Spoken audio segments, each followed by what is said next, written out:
incorporate Sorry. a little bit more to our practice. So I went ahead and took my yoga certification, but because of the workplace piece, and Paula and I did our degree together, and we really focused around the workplace wellness, and that was our capstone project. And that just solidified my passion around finding a workplace that would suit everyone.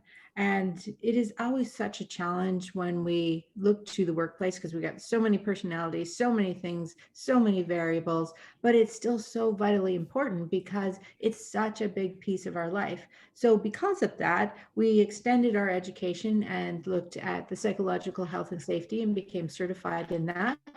And then we took our certification in life coaching and executive life coaching. So, it included and incorporated that workplace side of things as well. Yeah, and then we put it all together, and that's what created Sage Wellness. I don't want to. I I know Paula said she talked for me yesterday, and now I'm kind of talking for her Oh, today. that's But good. I will let you introduce yourself too. Well, and I think there are a lot of people that were in the workshop yesterday, so I'm not going to go too much into, I guess, my history around wellness, but it is on the screen right now. But also, I think I shared a little bit yesterday about some health concerns that cropped up, or if that's the right word, for me about 15 or so years ago.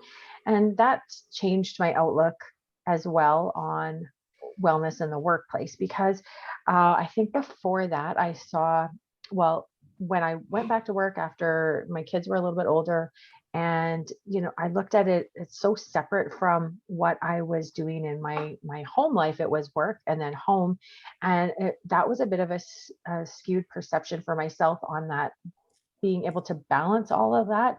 We talked a little bit yesterday about just looking at your life through a holistic lens. Um, and that's definitely something that I had to learn and work through, and how I was going to um, have my workplace fit with who I am in my personal life, and be okay that maybe it's going to look different for me because of what I need to stay well.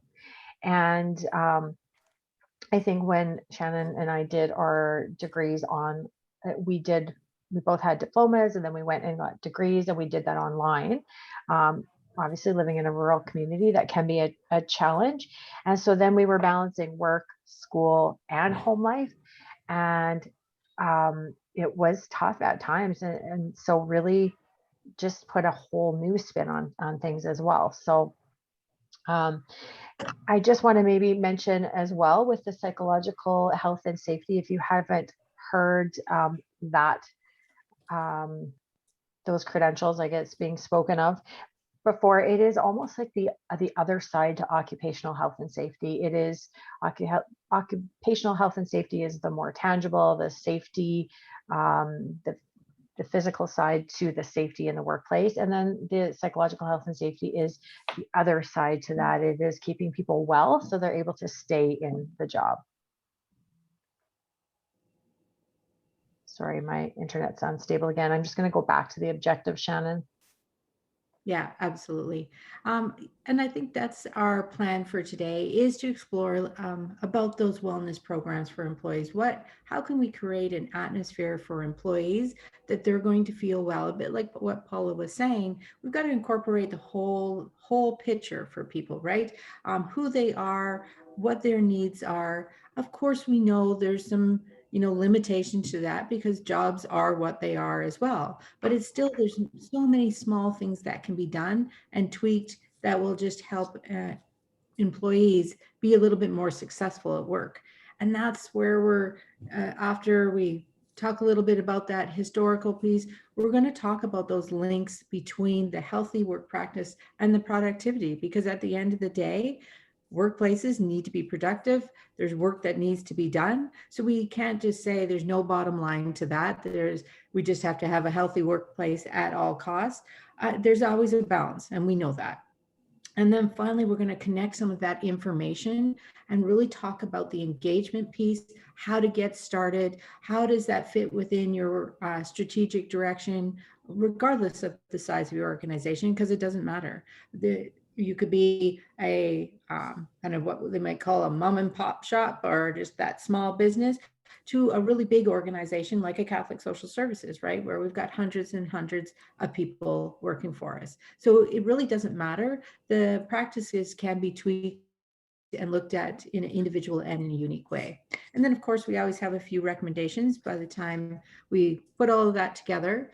But I think first and foremost, we want to say, and I think we've said it in the past too, we're pretty informal. So if you have questions during this or you need a little bit more information, either throw it in the chat box or just speak up. We're Mhm. okay with that. And then secondly, we are, of course, going to try out our annotation piece again. So if you weren't here with us yesterday, it's just, you just scroll to the top and you look for that view option tab, and then you're just going to hit the little arrow down and you'll see annotate. And then a text box will come up across top, and you still have to click on the text in order to text down below. I know it seems a little tricky even when you're texting a little box of what to do next, but once you've finished texting, then you just click on the outside of it. And Mhm. sometimes it works well and sometimes it doesn't. So just keep trying. And if it doesn't work on the sheet itself, please put it in the chat box. Mhm. Yeah, for sure. And so we have our, I guess, prior to the beginning of COVID, we were looking at wellness in the workplace, and COVID has just put a whole new spin on the importance. I think it's really, I apologize, my dogs. It is lunchtime. I'm going to mute myself for a minute, Shannon. I'll let you continue. Yeah, I'll go ahead. Like Paula was saying, COVID-19 has really just added a new layer. The workplace wellness piece hasn't changed. There's still a need to look at it. Paula had referenced the OH&S piece, and it's as important when we talk about the safety of our employees. Their mental health and well-being is a part of that safety as well. So that part hasn't changed. All COVID-19 has done is maybe highlight some gaps and things, or certainly called upon our resiliency, called upon our flexibility as workplaces have been open, shut, work at home, work at the office, try to do your printing maybe down there, or try to do some of your printing at home. Whatever a case might be, we've had to really call upon our flexibility to say, "Ooh, okay, how can we get through this?" Yeah, and because it is a worldwide pandemic, it has become highlighted worldwide the need for employers to look at the state of their employees' well-being. And I think that's definitely something that good that has come out of COVID. There, I mean, there's lots of challenges, but there has been some good things, and it's just highlighting those um, or uncovering those gaps and highlighting things that we need to continue to work on. And we touched on this in some of our other webinars, just about we need people to come to work ready to work in a good mindset as well, because we've added these additional layers across this year and a half of expectation, of concern or risk, and things, even uncertainty. Mhm. So, that's a lot to carry when you're just coming to work every day. And that's why I think COVID-19 is, it's been good that way to say, oh my goodness, what does the person have to go through that is working in that long-term care setting? What Yeah. does that person have to go to through just working at the Tim Hortons when people are, very escalated or anxious? Sometimes they'll take it out in an area that they feel, if I say something mean here, I've got nothing to lose, kind Well, of then thing. we have the parents that are trying to balance work and homeschooling at times, and or else a spouse has been laid off or has lost hours, and the other person still has to go to work, and they have to manage those stressors that are going on behind the scenes, and then they still have to show up and be present and do their job. So how do we manage this? Because this is not just specific to COVID. This happens all the time. I think it's just it's hidden a little bit more because people often feel overwhelmed. Maybe there's shame around certain situations like that. So they seem to cover that up a little bit more prior to, the whole world being in the same situation. Absolutely. So here's this slide where we're going to ask you to, scroll up Annotate top and under the view options and annotate, really considering what does workplace wellness, regardless of, a traditional setting workplace, like we've just said, I'm sitting in my home right now for work. So what does that mean to you? Let's give you a few minutes to throw that on there.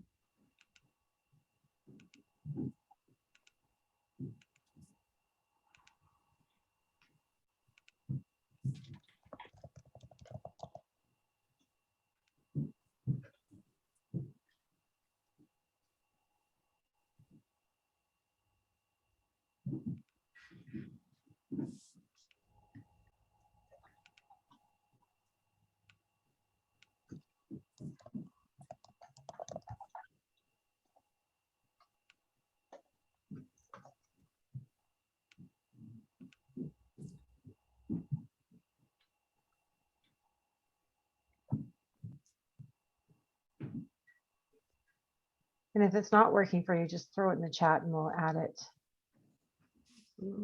add it to the screen, because we're able to save that at the end of things. And we just like to see from workshop to workshop, from season to season, just whatever's going on in the world, it seems to change people's views and perspectives on wellness. So engagement, connection, support, trusting and being connected with employer-employee relationships, healthy relationships, trust and encouragement, teamwork, healthy environment for growth. Yes, absolutely. Feeling productive, being a team player, feeling valued. Absolutely. Yeah, absolutely. And I think that brings up those time and time again results that we astoundingly hear from employees and employers all the time about the healthy relationships, the trust factor, the support factor when you're coming in. Because, like Paula was saying, yeah, we're hearing lots about, the struggle of balancing all of these challenges. If your kids are at home, all of that. And we didn't talk about it before because the expectation was you'd come to work to be productive. But that's that trusting relationship where maybe you can just talk to your supervisor and say, whoa, I just need a few extra minutes. It was a tough morning with the kids, but then I'll be able to come back and do the work and get that done. Collaboration, safe, efficiency, healthy. Absolutely. Something that we have been discussing recently was just an old way of thinking, and that in our opinions, I guess there's two of us, in our opinions, we think it needs to be relooked at. But years ago, it was common in workplaces, if someone was off for a leave of absence for whatever reason, if it was physical health, mental health, caring for family members, caring for children, that often those people were, it was almost like hands off. HR would deal with them, or a disability manager. It would be handled almost like above the direct supervisor's ability to deal with these people, and that was almost detrimental. And it was very difficult for people to come back from those leaves. And that is part of what we look at when we talk about the psychological health and safety piece in the workplace, because it is that engagement and that understanding that people are often seeking. We see it here in some of the comments. People are looking for more than just a 9 to 5 work relationship. They want to know that their employers or employees are there and are engaged, and they're people outside of just the work that they're doing. Mm-hmm. Yeah, absolutely. Do you want to save this now, Shannon, or does anyone else have anything that they want to get up quickly?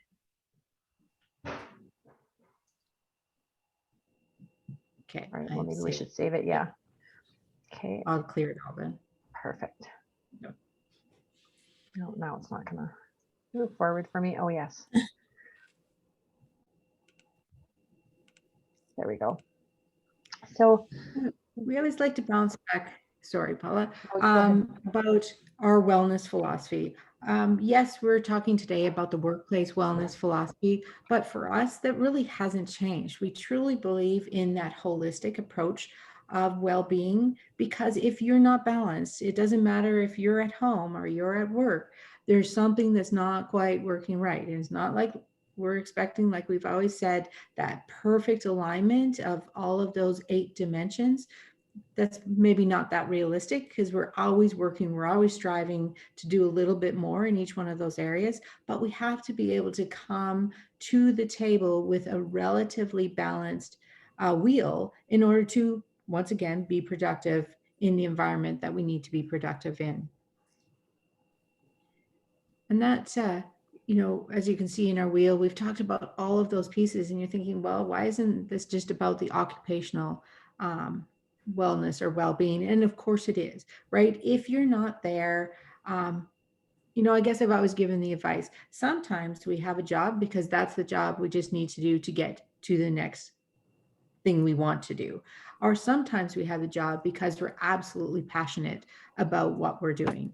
And I think either or, it doesn't matter. There's no right or wrong. I don't think you always have to go to every job because it's your absolute passion and where you want to be. But sometimes the job just affords us to do those other passions, maybe in a volunteer sense, maybe in a hobby sense, or whatever it might be. But that's why it begins to incorporate that whole wheel, because as we just said, on the things that people were looking for in that workplace wellness, it included connection. Well, that's one of your top pieces when we talk about the social aspect.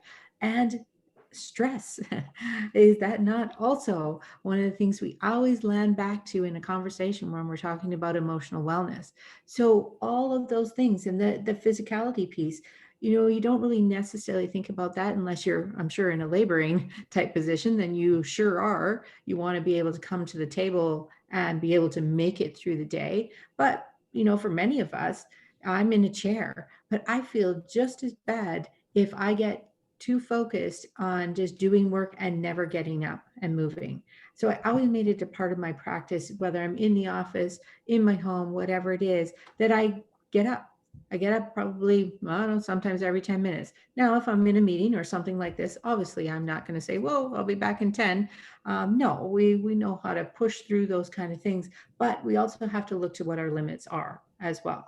And even in our webinar last night, that's why we just give that 5 minutes, just to make sure, yes, it's only 2 hours, and I'm sure most people could push through, but just having that 5 minutes to get up, grab a water, walk around a little, and then sit back down can change a lot. Well, what I find when the other areas of the wellness wheel, when I'm working on those, improving on those, and I have a little bit more balance in other areas, even if I'm struggling in my work for some reason or another, maybe it's just going through a very stressful period, maybe there's a lot on the go. But when my other areas of my wellness are just a little bit higher or more in check, or I've been working on those, I'm able to then manage what I'm doing in the workplace, because it's just that those other areas seem to be able to lift up the areas that maybe you're struggling in as well. Absolutely. And we go, well, now we say way back. Back in 2000, Myers, Sweeney, and Whitmer were actually, they're leading in that HR development and training. And their belief was a way of life orientated towards optimal health and well-being, in which the body, mind, and spirit are integrated by the individual to live more fully within the human and natural community. And that's taken into the workplace. And we really like that because, it shows you 21 years later, we're still trying to talk the same message, that we are talking about the whole community, the whole person, and integrating that no matter where you're at. And bridging that gap between work and home Uh, is really what we believe as well. So now this is Shannon's forte is she loves stats. And so if you hear me talking less and her more, it's because she enjoys this piece. Well, I think it's important because when we walk into the workplace, more often than not, when we're talking strategic direction or we're talking how well business is doing, we are talking numbers. So often we need to talk numbers to people to see what the impact could be without supporting that mental health and wellness. And I'm not saying some of, even in these numbers, it's not that we're just randomly letting people with no support out there. But even with that mild pieces of what we do have from the EFAP programs, all of those kind of things, still 30% of short and long-term disability claims are considered mental health illness or problems. So that is quite a bit of a workforce when you think about it. That's 3 in 10, 30 in 100, 300 in 1,000. So, for an organization such as CSS, that could potentially be 600 people based on that number of 2,000 employees. So Well, it could be staggering. and what happens is when people are coming back to work, if they've taken a leave of absence to deal with their mental health, it's often they're coming back into the workplace because they don't have any time left to use, and they're still dealing with whatever they were dealing with when they were off. It's just they are being forced for whatever reason because of money, because they need to keep their job, whatever it is. So they have to come back, and now they have to try to fit that mental well-being plan that they have for themselves into their day-to-day work. And what I also like to say, when we talk stats, we are talking in places that have short and long-term disability. It's a bit like Paula said, there could be a lot of extenuating circumstances where you're a small business who's you're walking out the door, then your business is walking out the door too. So we're not even including people such as that even in these stats. So I think that always must be kept in the back of our mind too. How do we support that small business owner if they're in the same situation, or they have one or two employees, and that could be staggering as far as Mhm. their production of work. Or But people that are doing casual work, or people that don't have a contract and aren't able to get benefits. They're all absolutely. dealing with these types of situations. And I think that when they talk about those top three drivers, again, the short and long-term disability, it is 80% of Canadian employees the claims are around mental health. So that is an extraordinary number, again, when you think about actual numbers going beyond percentages. And then finally, we look at the actual productivity costs. And right now, that is a 20-year-old stat, and I've even looked up the new ones, and it is only increasing. Right now, we're looking at a $6 billion potential, well, not even potential, it was a $6 billion loss of productivity, which again is absolutely staggering when you put it to organizations of just looking at other ways to tweak and manage that as opposed to losing that kind of money. And we have to keep going with the numbers just because of the fact Oh, that sorry. no, that's okay. We're just having challenges with this box being in the middle of our screen today. So just bear with us. I'm not able to get it off. But like they're saying, in any given week, 500,000 employed Canadians are off of work due to mental illness.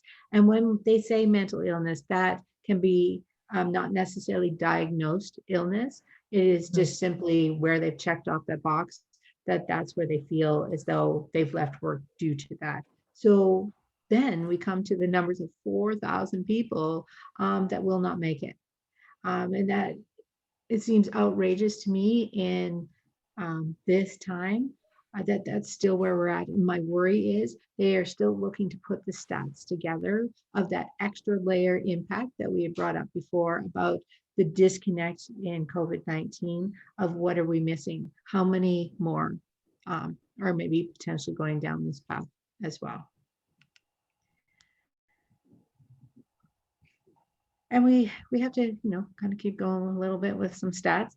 just to make it clear, that because this is why we incorporate all of those aspects of the wheel as well, the physical health piece can play a big role. So, what are the barriers in the way of that? Because we're looking at a 20-year age difference. So that could be potential of somebody who's in good health, and that has to include everything. That's just not somebody who can run the marathon, but potentially you're looking at, if you want to look at it in the positive side, somebody who's in good health in the 60 is closer to the working 40-year-old.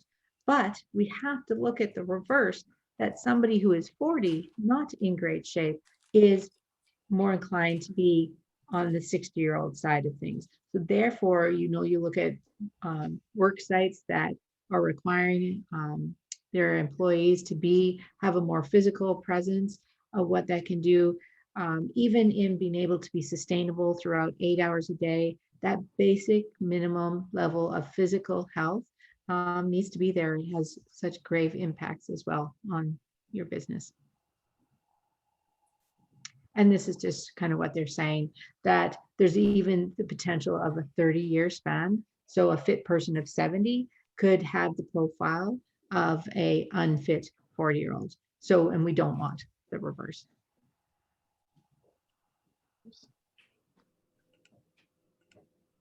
And, as we move along the wheel, we mentioned earlier about the emotional impact. And stress, of course, is one of those predictors. But we don't want to just say, hey, no stress, all workplaces should be stress free, because no different than in sports, there is an optimal level of stress that can really get that work done. And it can also come down to character. There's those pieces of character that some people like to leave things a little bit close to the end because they get more motivated by having to have that deadline, where others don't like to leave things to the end, so they become more stressed if they had to leave it to the end. And then So it there is, becomes toxic stress when we're crossing that line. yeah, absolutely. And it is just really helping people find that optimal performance of stress. It's okay to feel a little bit stressed when, say, like today, we're putting together a PowerPoint for people to teach something. Yeah, that's what gets the right chemicals produced in our brain to really engage us in what we're doing. And that's just what we want to find for our employees as well when they're coming And to work. Shannon, I really like what you're saying about how it affects people differently, right? And it's the difference in personalities. And I know yesterday when we were doing our webinars, we were talking a little bit about boundaries, because for us, many things come back to boundaries because we are individuals and we need to look at what works for me, might not work for Shannon, and so on. And sometimes stress is used as a motivator for individuals in a workplace. Oh, we're going to the Wainwright team is going to be in competition with the Lloydminster team, and so on. And sometimes that puts a lot of pressure on individuals, and people actually can shut down. And I think that's important for employers to know that maybe they're thinking it's going to increase productivity, but in turn, it's going to cause some impacts that are going to take a while for people to come back to.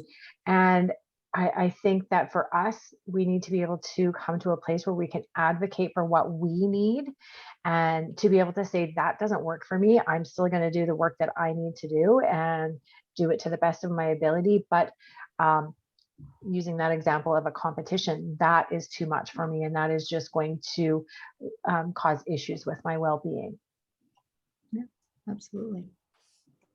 And Paul had mentioned this before. We do like to make that distinction, even though we say OH&S versus PH&S, we still have to work hand in hand. Quite often, when your psychological health and safety is not taken care of, that can lead to accident injury, which then crosses over into that OH&S piece. So we're not trying to say it all works in isolation. Absolutely not. As in any organization, when you can pair the policy and procedures together and see those linkages when they make that difference, it just makes a more cohesive team, allows us to reduce injury, all of those things that eventually could lead to disability claims. So we don't want to say one's better than the other. They are just need to be acknowledged separately, though, and then link and work together. And it just comes back to that holistic view of wellness. This is all part of it as well, is that it is just, the a wraparound approach to wellness. How do we um, care for our employees the best that we can? When we talk about psychological health and safety, just to dive a little bit deeper in that, it's to help today's workforce leaders better address potential negative, what we call is psychosocial factors in the workplace. And some other, back when we went in that annotated slide, lots of you had noted about that support of employees, the importance of having that support and that connection, that trust that falls all within those psychosocial factors.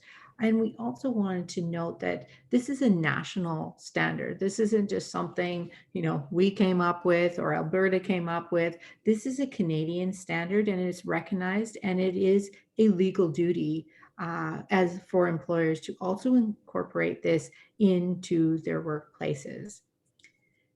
And some of those, we talk about the psychosocial factors really do come down to creating that supportive environment. Kind of like Paula was saying, having a level of trust with your supervisor that you can say, you know what, I get how competitions can work for some people, but I am just like super stressed out about this. And this is how I could do it. I'm still going to get the work done for you, but please don't put me in the middle of this competition because I think I'm not going to be able to move forward. That's having that true trusting relationship that you can compromise, you can negotiate. You still are looking towards the same outcome and then whatever level of productivity or work that needs to be completed, but you're also incorporating pieces of the psychosocial pieces. Um, Kendra, do you happen to remember what we did last time to move this box? I No, honestly have no idea. it was just an, I've been trying to kind of see if I can control it on my end, and it's nothing that I can okay. do. So Okay, sorry. because no, that's okay. I just can't seem to, every time I touch the screen, it's just moving the slide. So I'll just leave it for now. I'll do some Um, quick Googling while you're doing this. sure, sounds good. Awesome. So I just wanted to mention as well that it's, I think, a very beneficial thing that workplaces and employers are now looking towards not only sick days, but wellness days. And many places have implemented just what's called personal days. Doesn't really matter the name of it, but basically it is that if someone needs a day for whatever reason, um, I think it was developed often for people to be able to just take that day so they could deal with if they were under stress. And they didn't have to use a sick day, but they also didn't have to explain why they were taking that day as well. And I think that's really important. People need to have a way to be able to recharge and regroup and refresh and then come back to the workplace to be able to do what they need to do and feeling better about what's going on in their lives as well. Do you think that's so true? Because once again, that comes down to that trusting relationship as Mhm. well. But you shouldn't have to always have the doctor's note or whatever. Sometimes you do just need a day.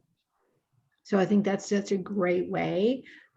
One, the employers have an opportunity to plan for it as well, but employees don't have to come up with reasons or create reasons, right? Because that's not what we're looking for either.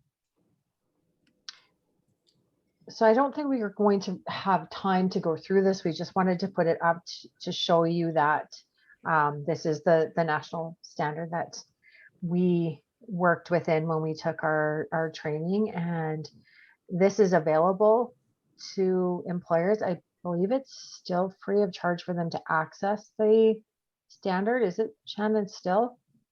Because Yeah, I I know believe that the so. government, I know they yeah, did. Yeah, because they looked at yeah, charging for it. This was a few years ago, but I don't think yeah. they've moved to that yet. And I did check on even the Alberta government site, and both the Alberta government and the federal government does have virtually a one pager on the psychosocial factors. It doesn't outline all of them, but it certainly gives you a great overview of them. But once again, if you're interested, and that's something that you think you would like to see, we could certainly send out that one pager or give you the link to where to find it. Absolutely.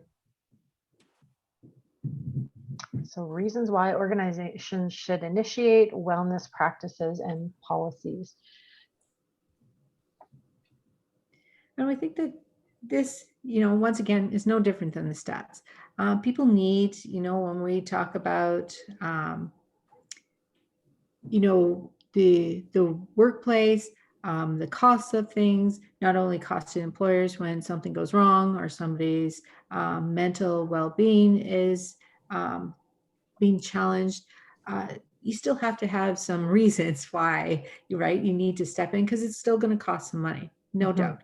um, and that's why I think it is so important that now, as we look generationally across who is coming into the workforce now, they're different than who the supervisors are now, who the managers, who are some of the leading. That generation that is leading needs to look down to the new generations and what their expectations are going to be. And one of those foremost things that, when surveyed, is having a different style of a workplace, right? Having their needs met, having a reason to be there, having that connectiveness.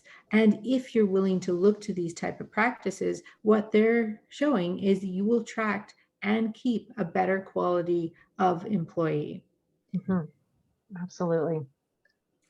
And it not only because of that, but it does increase your productivity. That also the research fleshes out every time that a happy workforce does become more productive. And Mhm.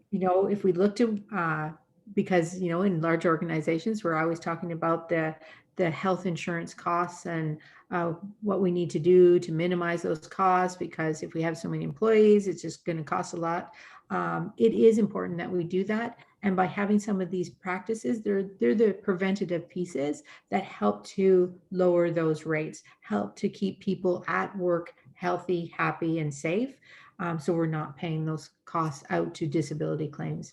It's that proactive rather than the reactive way of working with people and keeping people engaged, and having employees that feel like they're valued and that they're understood, and they're recognized for who they are and their contributions as well as their needs. And so it's so important for companies and employers to be able to look towards wellness practices and procedures in their workplace.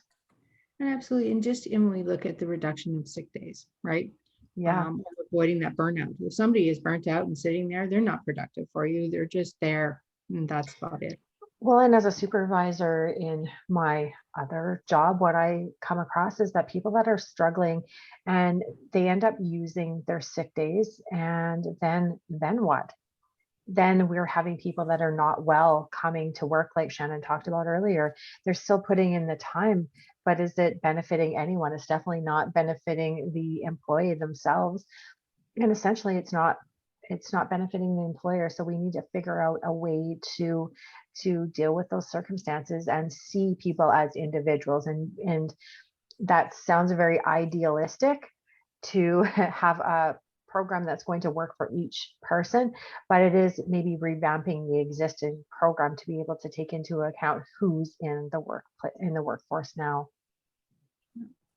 And when we pop into looking at the reasons why this is beneficial to an employee, when we start encompassing that whole wheel, we are talking about the physical pieces, the nutritional pieces. I know employers like, what? Why do I need to worry about those things? But it's because there is a reduction of cost if we allow these things. If we have some connection and somebody can reduce their smoking, something along that line, and we provide that, there's a great benefit coming back to us, and that comes in a dollar amount as well, and including the poor diet, things like that. That if we're rushing people around and they're on the road all the time, and their only option is fast food and not even having the time to prepare something that is healthy, of course there's going to be a cost.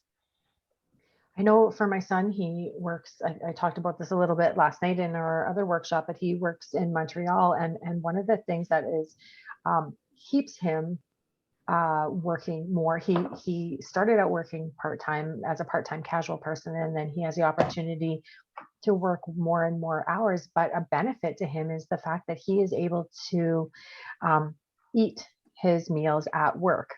They eat with, and I mean, that is maybe a different situation than a lot of workplaces are able to provide, but they're able to eat there. And so for him, it's just an extra bonus, right? He gets his, he pays less for food on the outside of his days at work. And so he actually is taking on more shifts because he's seeing the benefit in other areas of his life from being at work. And so that was really interesting to me to see that in him.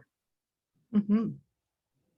Sometimes it is what is actually a relatively simple thing, because we're not always talking about extravagant changes or Mhm. extravagant expectations.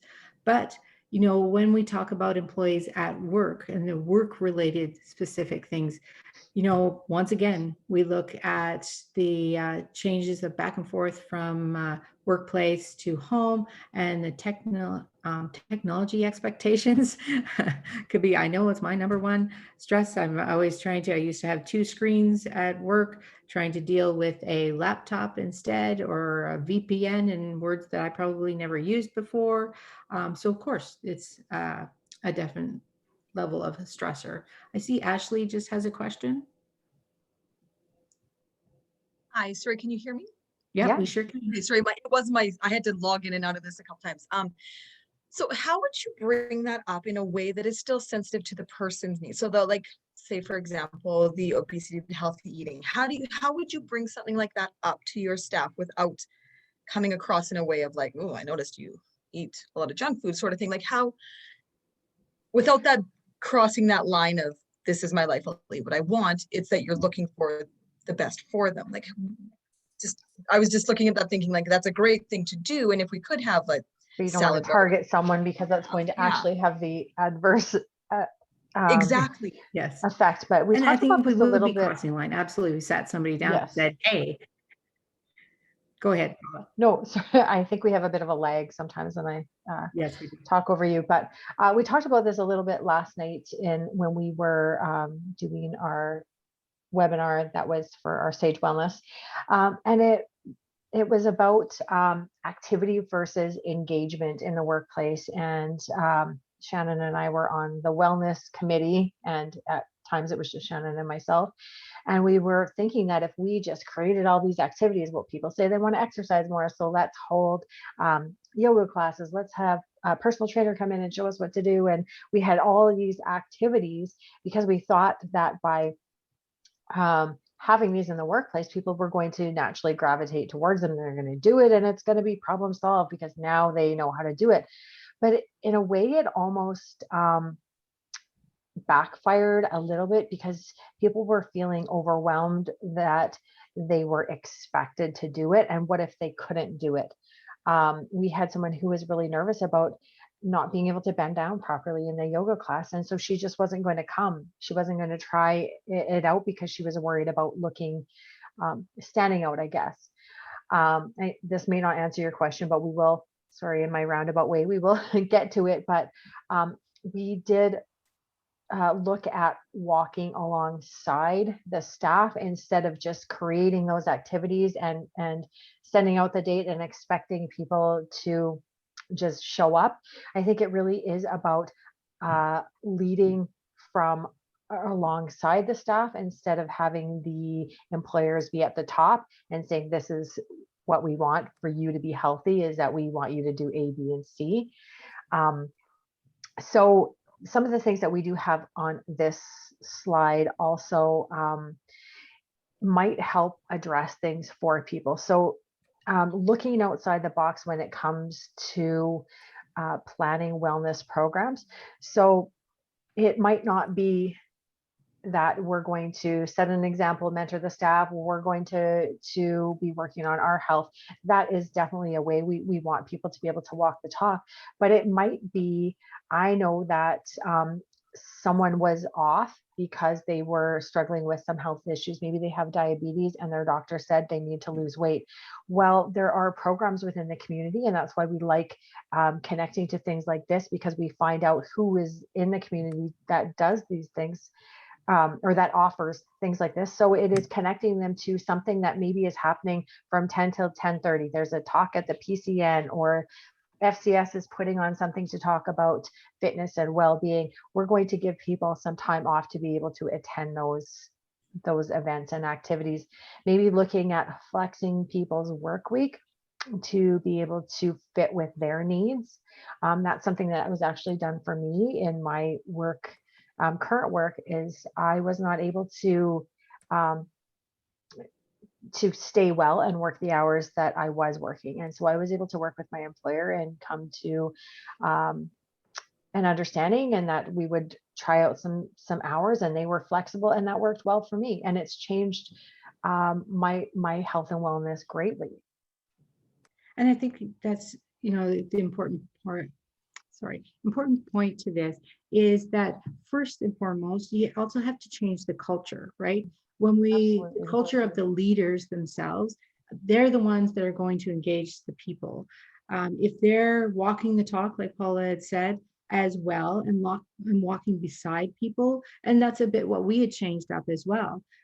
So when we're having maybe an event that the employees are coming to, the food that we're offering to show something a little bit different that could be healthier, because the go-to tends to be less healthy food at those kind of things. So without making a judgment, but we're just saying here's other possibilities. So in this organization, our culture, our belief here is that we're going to have healthy options that are still fun and great to have, but this is kind of how we're going to move forward with it. But if you don't change the culture, you're never changing kind of the outcome, right? Mhm. Because there is so much potential of judgment if you just sat somebody down. But as we move along, and I realize we don't have a Yeah, I whole was lot of just time, noticing that as but well. we have a few ways to how you might engage staff in that as well. And it's building that trusting relationship to be able to do that, and finding out what are the barriers in place. And like Paula had said, maybe it's about, hey, they can't go home after and do the things, or they can't maybe afford, some of the food that we're talking about, but maybe there's another way around that, right? That we could explore and give the information to, and things like that.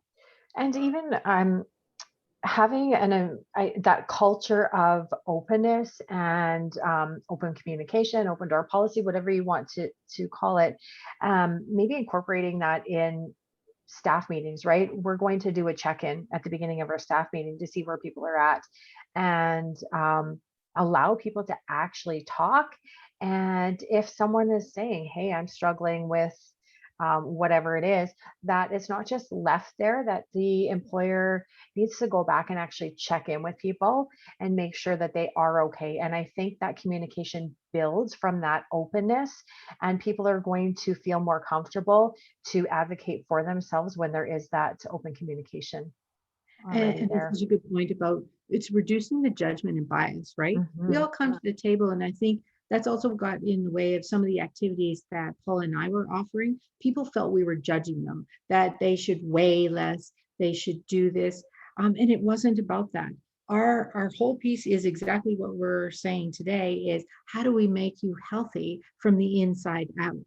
I don't care how much somebody weighs or doesn't weigh, or they're 6 feet tall or they're 3 feet tall. I don't care. I just want people that can be the healthiest person that they are. And that's not going to look exactly like me, what I do, even in preferences. And that's okay. So we just have to be careful, right? We're not coming with the judgment and bias of, there's a certain look of who we need. No, we just need to walk alongside people and show them that we're walking the talk. We're going to offer things, then we're going to try to reduce barriers. Well, and I think something that was significant for us as well, Shannon, was we started opening up about some of our own challenges as well, maybe in the past, to get to where we were with our wellness. And I remember when you talked about that you had quit drinking diet pop because of how it was making you feel. And I remember someone saying, Shannon used to drink diet pop. And and because you would never see that now for herself, but it was just opening up about, yeah, and it was difficult and it was purposeful when we decided to make some changes. And so just opening up with our own struggles. And I think that's because that is the two-sided communication. It's not just here's the boss and the employee has to tell the boss what the boss wants to hear. It's that they're engaging in that authentic conversation as well. Do you want Absolutely. me to move past this, Shannon? I think we've talked lots about the potential costs. All we're saying in this slide is that there's a potential cost to an employer of about, in a modest income of 50,000 a year, could cost an employer around $1,200 a year by not looking at some of these things that we're talking about today. I think we do need to move on a little bit. I guess We do. this topic is very near and dear to our hearts, and so sometimes we get a little bit But I think it's a great way, though, to kind of jump off by what you're asking, Ashley, is you do have to have a workplace wellness, what we would call a champion, and that's looking to your leaders. And they're the people that can change the culture. Whether you're just a small business and you're that leader, then that's who maybe it needs to be. And maybe there's another employee that really wants to take it on as a passion as well. So that's one piece to it. And then by finding that, then you begin to map the things that you're doing, what's worked well, what hasn't. Um, because that is the key. Just because we've done things doesn't mean it was the wrong thing. It just maybe just didn't work. But then we can look to maybe it just needed to be tweaked a little bit. Maybe it needed to be at 10:30 in the day, not 4 o'clock in the afternoon or 8 o'clock at night, whatever the case might be. It's always important to really look to the things that you've already done. and not discrediting it entirely. We did some things very well because we could see where we were able to engage people and see what didn't work. And so we kept the things that worked well. Why would we reinvent the wheel? People don't have time to reinvent the wheel when there's something that you've already done well. And so that was crucial for us as well. And I think that's why we even bring research back into this. This practice, these thoughts have been around for years. So this isn't new, but the generations are changing the way they're looking at it. And that's all we're saying. And that's, like Paula said, is a bit of passion of ours. And that's why we created SAGE, was that is something we can do for organizations, large, small, doesn't matter, because we would do that research, we would do that assessment. Then we can help with the development, and then we can help with the implementation. And But Shannon would find all the there's all levels stats. of, yes, that's right. I would bring it all together. It always makes me happy. It's my little math piece that I love. But ultimately, we're talking about there has to be that leader, that champion that's going to support the change within the organization, right? It's because it's a broader picture than just that one person. Probably there's more than one person at the table that is not coming wholly, like in that holistic sense, healthy to work. So how can we change that? How can we reduce those numbers that are costing us all so much money? And when we're having open and honest conversations, and when someone has an idea and then someone can jump off that idea, it's just amazing how that people are inspired, and we are using each other's strengths and seeing potential, and just it's an amazing thing. But we do have to have that starting point, like Shannon was saying, that champion. And I think that's the one great thing, right? Is doing that workplace audit to see what kind of strengths you have within your organization, big or small, right? There's lots of people that bring lots of things to the table that you probably didn't even know about, and that they're maybe passionate enough to bring and support people. Before we go today, we really wanted to bring this as something kind of the culmination of all the work we've been doing and our education and all those kind of things. And where we make those linkages between the OH&S and the PH&S, we created a mental health fitness plan, because sometimes a document allows us to open a conversation that maybe wouldn't have been open before. allows us to, in a concrete way, look to the things that would support a person when they are working for us. And this is taking away, we look at that traditional OH&S side of things, of the hazards that we might run into, like maybe there's barking mean dogs where you have to go to work every day, or there's a step that isn't great. So we note those things in an OH&S way. The mental health piece is we're going to look to the things that get in the way of when we're working. What do we need to do? Like I think somebody had said on our earlier slide about needing consistent breaks. And everybody needs those breaks maybe in a little bit different way. Back in the 1950s and 60s, 70s, and probably even somewhere today, people are still having breaks and being told when they need that break. And sometimes that's purposeful, for sure. Maybe it is 10, 15 that people do need that break.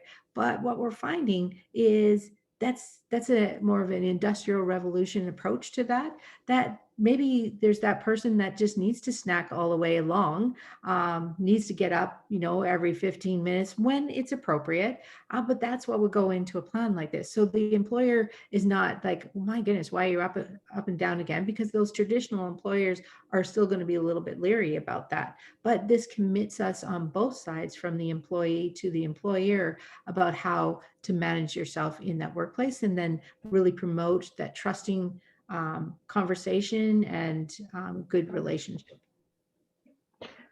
Absolutely. Sorry, Shannon, I didn't mean to That's okay. click You need to happy, cut but it off we because we are wrapping up here. And so this is something that we're working on as part of the Rural Mental Health Project. And through the support of community agencies and individuals in the community that have things to offer, we are building a mental health resource hub, which is located on our website. And so if you have something that, like yesterday, we had someone in our group that runs a support group. And if you want us to highlight that on our mental health resource hub, we would do that for you, as well as connecting the formal agencies. So it is that well-rounded picture of what our rural communities offer. And it's that both-sided approach, right? It's that individual wellness approach, but it is also that organizational employer wellness Absolutely. approach, that we want both type of resources on there. So if you are struggling with somebody within your employ, that maybe there's a resource that we don't have to step up to, maybe always the EFAP program or mental health. Maybe it's one step before that. There's somebody within your own community that could support that. So I guess we are at the end of our session today. Sorry to have to zoom through it. Like we said at the beginning, this is a topic that we're both very passionate about. So thank you to Kendra and FCS for having us as a part of the Raising Up Your Spirits. Really appreciate the opportunity to be here. Yes. Thanks so much for coming. This has been awesome. I'm loving this. So, and just seriously, I really encourage you, go check out their website if you have a chance, and their Facebook page. They've got awesome stuff going on. So I really encourage you to check that out. And yeah, follow their page and ours for more updates on Raising Up Your Spirits and what's going on. And hopefully we'll see you. I think a lot of people are in the 8 domains, and then there's self-kindness next week as well. So Awesome. yeah, so thank you so much again. That was awesome. And thanks everyone for coming today. Thanks, guys. Thank you.